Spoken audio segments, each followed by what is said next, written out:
Hello viewers, welcome back. Vaccination की रफ्तार काफ़ी अच्छी चल रही है। रोज़ लाखों के नंबर्स में लोगों को वैक्सीनेट किया जा रहा है और लोग आगे बढ़ के वैक्सीनेशन ड्राइव में हिस्सा ले रहे हैं। इन सब के बावजूद अभी भी लोगों में बहुत सारे कन्फ्यूजन्स है, बहुत सारे सवाल है। खास तौर पे ऐसे लोगों के लिए कन्फ्यूजन है जिनको ऑलरेडी कोई कोमॉर्बिडिटी है, like high blood pressure, high blood sugar, asthma, arthritis, इस तरह की बीमारी जो उनको ऑलरेडी है, या ऐसे पेशेंट जिनको और दूसरे डिसीजेस की वजह से ड्रग ट्रीटमेंट चल रहा है, उनके लिए कन्फ्यूजन है कि हम वैक्सीन ले सकते हैं क्या, क्या हमारे लिए वो वैक्सीन सेफ रहेगा। हालांकि कोमॉर्बिडिटी वाले पेशेंट्स के लिए वैक्सीन लेना ज़्यादा ज़रूरी है क्योंकि उनमें कोरोना सीवियर होने के चांसेस ज़्यादा रहता है। लेकिन साथ में ये भी कन्फ्यूजन है कि वैक्सीन सेफ होगा कि नहीं, सिम्टम्स फ्लेयर अप तो नहीं होंगे, मेडिकेशन कंटिन्यू रखना है कि नहीं रखना है। तो व्यूअर्स, आज मैं इसी बारे में बात करने वाली हूँ आपसे। आई होप कि आपने मेरे प्रीवियस वीडियोस देखा होगा।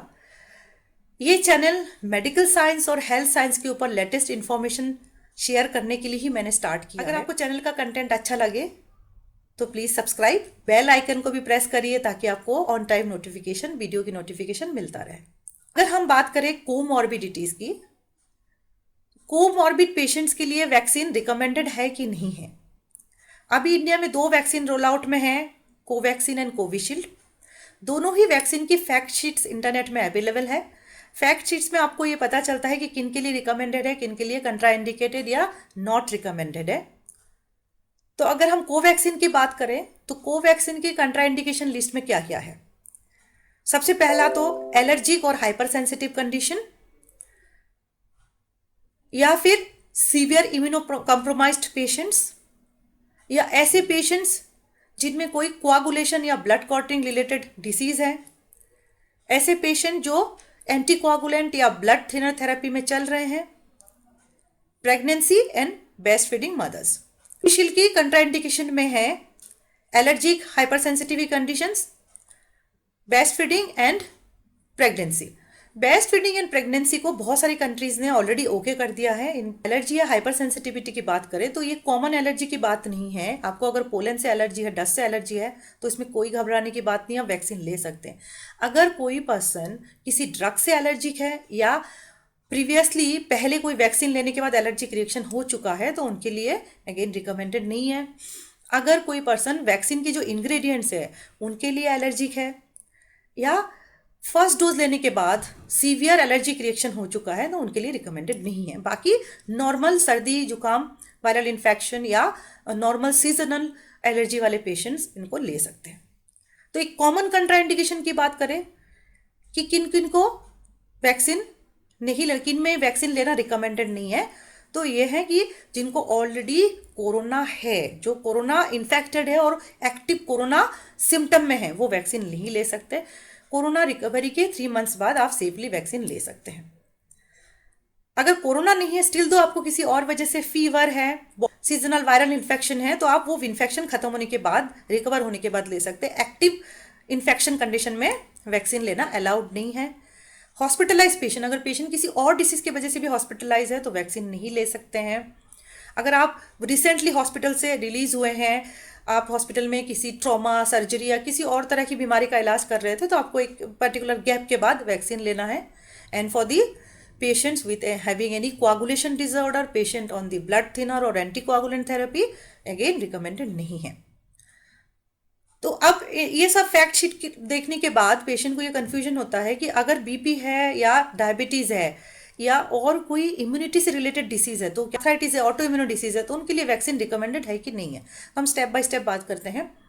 अगर ब्लड प्रेशर या डायबिटीज़ है तो ले सकते हैं, but patient should be in stable condition. Blood pressure या शुगर लेवल कंट्रोल में होना चाहिए। आपका जो कॉमन नॉर्मल मेडिकेशन आप ले रहे हैं फॉर दी डिसीज कंडीशन, आपको अगर दोनों भी साथ में हैं तो भी आप ले सकते हैं। ट्रीटमेंट आप ले रहे हैं वो आप लेते जाइए और आप वैक्सीन को भी ले सकते हैं। अगर आपकी कंडीशन आउट ऑफ कंट्रोल है, अगर आप थेरेपी ड्रग लेने के बाद भी ब्लड शुगर लेवल बहुत हाई है, देन उस कंडीशन में नहीं ले सकते। ब्लड शुगर लेवल अगर मेडिसिन लेने के बाद अगेन नॉर्मलाइज्ड हो जाता है या नियर टू नॉर्मल आता है तो आप ले सकते हैं। देन बात आती है कि जिनको किडनी से रिलेटेड डिसीज है, लीवर से रिलेटेड डिसीज है या एनी अदर मेटाबॉलिक कॉम्प्लिकेशन है, क्या वो ले सकते हैं? बिल्कुल ले सकते हैं, but after the physician clearance. जो फिजिशियन से आप ट्रीटमेंट ले रहे हैं उन फिजिशियन से आपको बात करनी है, उनके रिकमेंडेशन के बाद लेना है। अब ऑलरेडी जिनको लंग से रिलेटेड कोई इन्फेक्शन कंडीशन है या लंग में ऑलरेडी डैमेज है या फिर सीवियर क्रॉनिक अस्थमा है, क्या वो पेशेंट्स वैक्सीन ले सकते हैं? क्योंकि कोरोना भी लंग को डैमेज करता है, लंग को अफेक्ट करता है, और अस्थमाटिक पेशेंट में भी लंग में कफ जमा होता है, लंग में कंजेशन होता है और ब्रीदिंग प्रॉब्लम्स ऑलरेडी होते हैं। तो अस्थमा पेशेंट्स के ऊपर ट्रायल तो अभी तक नहीं मिला है, हालांकि इम्यूनो कम्प्रोमाइज पेशेंट के ऊपर वैक्सीन का ट्रायल हो चुका है। तो अस्थमा पेशेंट वैक्सीन को ले सकते हैं अगर अस्थमा कंट्रोल्ड है। बट अगर पेशेंट्स स्टीरॉयड थेरेपी में है या कोई इम्यूनो सप्रेसिन थेरेपी में चल रहे हैं तो उस वक्त वैक्सीन नहीं ले सकते, वो डोज खत्म होने के 15 डेज बाद अगेन आप रिकमेंडेड है। अब बात करते हैं कैंसर की। कैंसर पेशेंट में नॉर्मली इम्यूनिटी उतना इफेक्ट नहीं होता, लेकिन जब केमोथेरेपी लेने लगते हैं पेशेंट तो बोन मेरो इफेक्ट होता है, जिसके वजह से डब्ल्यूबीसी की टर्नओवर काफ़ी कम हो जाता है, तो ऑब्वियसली इम्यूनिटी वीक हो जाता है। तो कैंसर पेशेंट के लिए क्लियरेंस है, कैंसर पेशेंट वैक्सीन को ले सकते हैं, but should be in control condition और सीवियर इम्यूनोसप्रेस्ड कंडीशन में नहीं होना चाहिए। अगर पेशेंट ऑलरेडी सीवियर इम्यूनोसप्रेस्ड है ड्यू टू केमोथेरेपी और any other cancer treatment, then again physician से बात करना है, और अगर आपके डॉक्टर आपको क्लियर करते हैं, अलाउ करते हैं, देन आप ले सकते हैं, क्योंकि वो आपकी कंडीशंस को, आपके ट्रीटमेंट जो चल रहा है उसको एसेस करके आपको क्लियरेंस देंगे। नाउ अब हम बात करते हैं आर्थराइटिस की। Arthritis is a auto immuno disease, और कोरोना जो है जब हम वैक्सीन लेते हैं वो भी आपकी इम्यूनिटी को अफेक्ट करते हैं। तो ऑटो इम्यूनो डिसीज का क्या मतलब है कि हमारी बॉडी खुद ही हमारे अगेंस्ट में एंटीबॉडीज बनाने लगते हैं। मीन्स हमारी बॉडी की सेल के ब्रेकडाउन प्रोडक्ट्स को body as a antigen identify करता है, उसके अगेंस्ट एंटीबॉडी बनाने लगती है। वो एंटीबॉडी हमारी सेल के कंपोनेंट को अटैक करके उनको धीरे धीरे डिस्ट्रॉय करने लगता है, जिसकी वजह से आर्थराइटिस पेशेंट्स की जॉइंट डैमेज होने लगता है। तो आर्थराइटिस पेशेंट में ऑलरेडी इम्यूनिटी बहुत हाइपर एक्टिव रहती है और एक तरह से वो अगेंस्ट ओन काम करता है, तो ऐसे में वैक्सीन लेना सेफ है कि नहीं? तो आर्थराइटिस पेशेंट के ऊपर ऑलरेडी यूएस में 1500 आर्थराइटिस पेशेंट्स के ऊपर क्लिनिकल ट्रायल हो चुका है वैक्सीन का, एंड द आउटकम शोज कि 5% पेशेंट्स में सिम्टम्स फ्लेयर अप हुए, 1.2% पेशेंट में सिम्टम्स काफ़ी ज़्यादा फ्लेयर अप हो गए, सीवियर फ्लेयर अप हो गए थे। तो आप सोच सकते हैं कि हाँ, 100 में से 5 व्यक्ति में सिम्टम फ्लेयर अप हो सकते हैं। अगर कोई arthritis patient already high dose glucocorticoid therapy में है, बायोसिमिलर्स ले रहे हैं, या फिर गामा ग्लोब्यूलिन ले रहे हैं, या मोनोक्लोनल एंटीबॉडी थेरेपी में है, और बहुत सारे आर्थराइटिस पेशेंट्स को जो इन्फ्लेमेटरी मेडिएटर्स है उसको कम करने के लिए इनिबिटर्स दिया जाता है, जैसे कि tumour necrosis factor alpha inhibitors. अगर पेशेंट इस तरह की थेरेपी में है तो ड्यूरिंग दैट थेरेपी वैक्सीन लेना रिकमेंडेड नहीं है। थेरेपी बंद होने के 15 दिन बाद पेशेंट अगर स्टेबिलाइज्ड है, then after the physician consent vaccine ले सकते हैं। Now Israel is a country जहाँ पे कि मोर देन 50% पॉपुलेशन को वैक्सीनेशन मिल चुका है। डाटा एनालिसिस के बाद देखा गया है कि 700 आर्थराइटिक पेशेंट जो वैक्सीन ले चुके थे उनके ऊपर वैक्सीन की एफिकेसी भी अच्छी आई है और बहुत ज़्यादा साइड इफेक्ट नहीं आया है। मतलब ऐसा कोई साइड इफेक्ट नहीं है जो कि अदर नॉर्मल पर्सन्स को नहीं हुआ है। तो इस तरह से आर्थराइटिस पेशेंट के लिए भी वैक्सीन रिकमेंडेड है, but should not be on glucocorticoid therapy, should not be on biosimilars, should not be on any inflammatory mediator inhibitors or in monoclonal antibody therapy. अब HIV पेशेंट की बात करते हैं। HIV is again a disease related to immune system, जहाँ पे patient को severe immunity suppression होता है, इम्यूनो कंप्रोमाइज्ड होता है पेशेंट। तो HIV पेशेंट के ऊपर क्लिनिकल ट्रायल हो चुका है। WHO ने HIV पेशेंट को वैक्सीन के लिए क्लियर कर दिया है, रिकमेंड कर दिया है। मॉडर्ना और फाइजर ने more than 100 patient HIV patients के ऊपर वैक्सीन का ट्रायल किया है और देखा है कि वैक्सीन की एफिकेसी नियरली सेम है और कोई एडेड साइड इफेक्ट नहीं है। Johnson and Johnson and Novavax में अगेन मोर देन 200 पेशेंट्स में, HIV पेशेंट्स में वैक्सीन का ट्रायल किया है, WHO ने उसको रिकमेंड कर दिया है। नाउ बात करते हैं ट्यूबरकुलोसिस पेशेंट की। ट्यूबरकुलोसिस पेशेंट को भी WHO ने क्लियरेंस दे दिया है इन अप्रैल 2021 कि ट्यूबरकुलोसिस पेशेंट के लिए रिकमेंडेड है।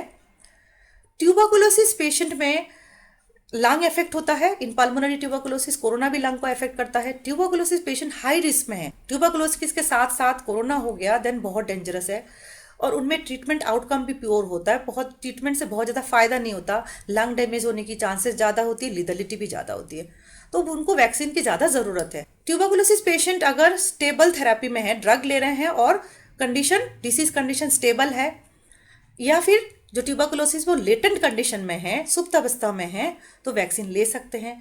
अगर पेशेंट ट्रीटमेंट में स्टेबिलाइज नहीं है, बहुत हाई ग्रेड में उसकी सिम्टम्स निकल के आ रहे हैं, देन उस कंडीशन में वैक्सीन नहीं लेना है, again not without physician consent. जो डॉक्टर से आप ट्रीटमेंट ले रहे हैं वो डॉक्टर से क्लियरेंस देने के बाद ही वैक्सीन रिकमेंडेड है।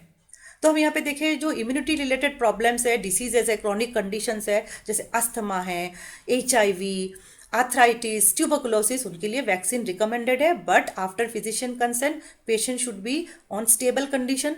मेडिकेशन लेने के बाद कंडीशंस या सिम्टम्स स्टेबल होना चाहिए और मेडिकेशन को भी साथ में कंटिन्यू रखना है। लेकिन कोई भी इम्यूनोसप्रेसेंट अगर पेशेंट ले रहे हैं या कोई मोनोक्लोनल एंटीबॉडी थेरेपी में है तो उस वक्त नहीं लेना है, थेरेपी स्टॉप करने के 15 डेज बाद ले सकते हैं। now, एक और रिकमेंडेशन है वो ये है कि इस तरह के इम्यूनो कम्प्रोमाइज पेशेंट को कभी भी लाइव एटीन्यूटेड वैक्सीन रिकमेंडेड नहीं है, क्योंकि लाइव एटीन्यूटेड वैक्सीन जैसे कोवैक्सीन है जहाँ पे वायरस लाइव होता है और उसको सिर्फ जो उसकी जो वेरोसिटी है या इन्फेक्शन फैलाने की जो उसकी कैपेसिटी उसको ट्रीटमेंट से कम कर दिया जाता है। तो इस तरह की जो वैक्सीन है वो इम्यूनो कम्प्रोमाइज पेशेंट में सीवियर सिम्टम शो कर सकते हैं या उनकी जो सिम्टम्स है उनको फ्लेयर अप कर सकते हैं। तो इस इम्यूनो कम्प्रोमाइज पेशेंट्स के लिए जो अदर वैक्सीन है, viral vector DNA vaccine, mRNA vaccine या स्पाइक प्रोटीन वैक्सीन रिकमेंडेड है। तो इस तरह की वैक्सीन में कौन आते हैं, जैसे आपकी कोविशील्ड है, मॉडर्ना फाइजर की वैक्सीन है, स्पुतनिक की वैक्सीन है। हालांकि इंडिया में अभी सिर्फ कोविशील्ड ही है, तो Covishield is a viral vector DNA vaccine.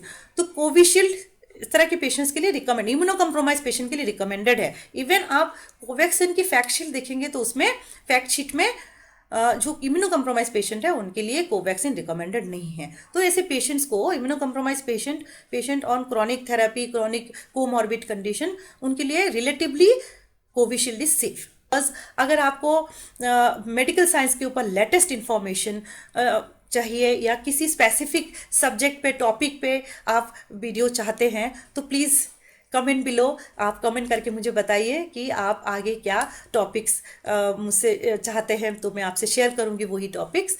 And इस चैनल को ज़रूर सब्सक्राइब कीजिए, कंटेंट को शेयर करिए। Please get vaccinated. Bye for now.